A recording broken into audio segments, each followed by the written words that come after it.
I'm so glad you're here to listen to me. You whine sometimes, but you're much more quiet than the others who were here before. They caused such a row in my house that I had to pack dirt into their windpipes and throw them out into the back.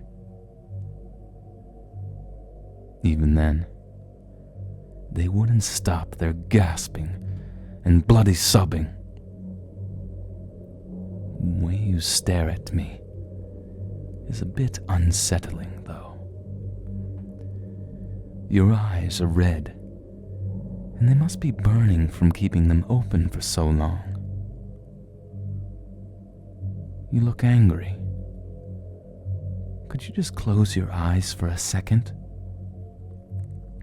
Come on, please. You could go blind. I want you to take care of those eyes. They're all kinds of blues and greens, and they're beautiful. Fine then. Ruin your eyes. I don't give a shit. Just... If you start crying because your eyes hurt while I'm speaking, I swear I'll shove that gag down your throat. Anyway, I can't tell you my name because, well, that would ruin the whole point. But you can call me Alabaster. Cool, huh? I made up that name while I was in Germany. Believe it or not, I was a teenager once, just like you. In those days, I lived with Mommy in Paris. The city was bloated with a subtle grandeur that rested in the daytime and danced at night under the deep violet skies. Each night, the building's street lamps lit up and formed rows of stars at every block and corner. Many places were injected with the confident bustle typical of cities. Other places, however, held an irresistible peace about them. I learned all about the city in the picture books Mum bought for me. She never let me outside. I hated my mother with an extraordinary passion. Still, I can't say I've ever met a woman who tasted sweeter. She always told me that she had the best intentions for me. Her smiles, her cracked, painted lips stretched taut across her face, made it more obvious that she was a broken little lass. Everything about her was the color of smoke, except for her scarlet red lips. One day, I asked her where Daddy had been. She looked at me, hard in the face, grabbed me by the shirt collar, and threw me at the marble mantelpiece in our sitting room. I couldn't count the eternity of kicks and curses I received from her in those few minutes. Her face was distorted. Her jagged white teeth were digging into her lips, and the angles cut into her old face deepened. Blood and lipstick browned her front teeth and slugged down to her chin. She looked so happy, so disappointed, so professional.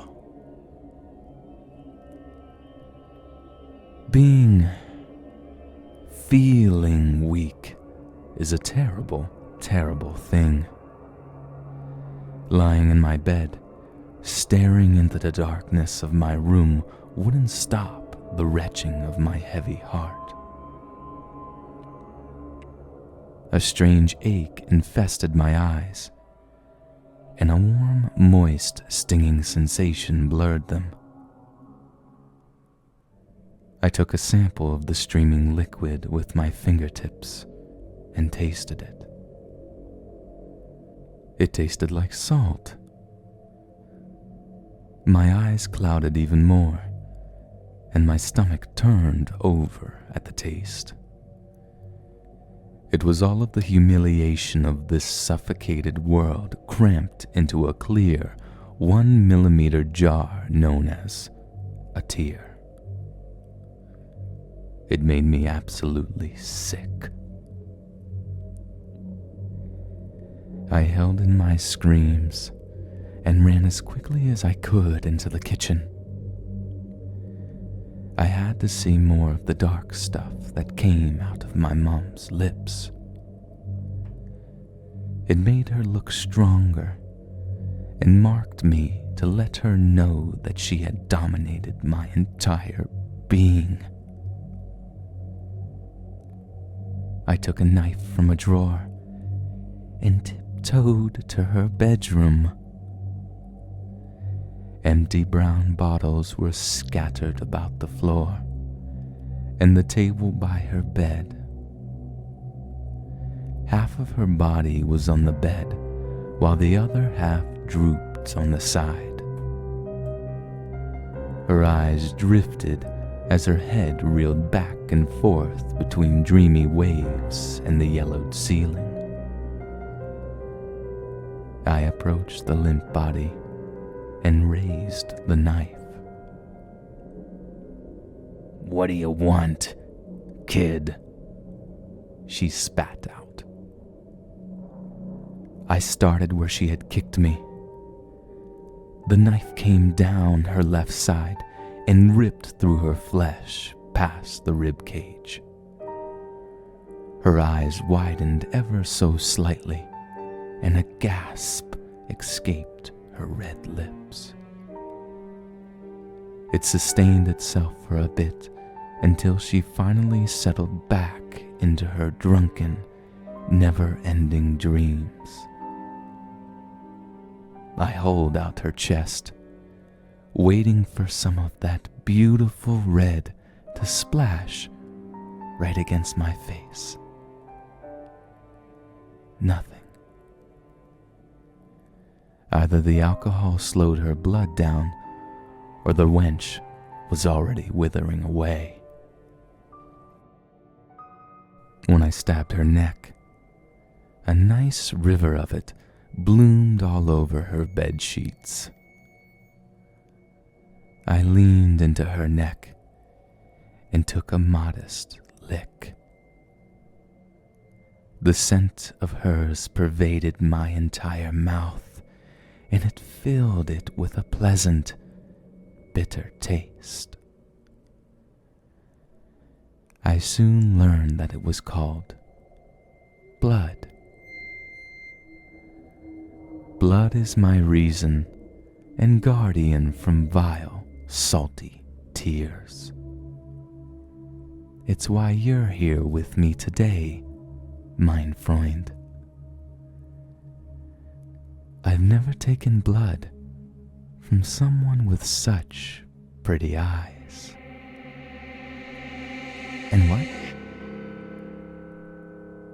What's that coming from your eyes?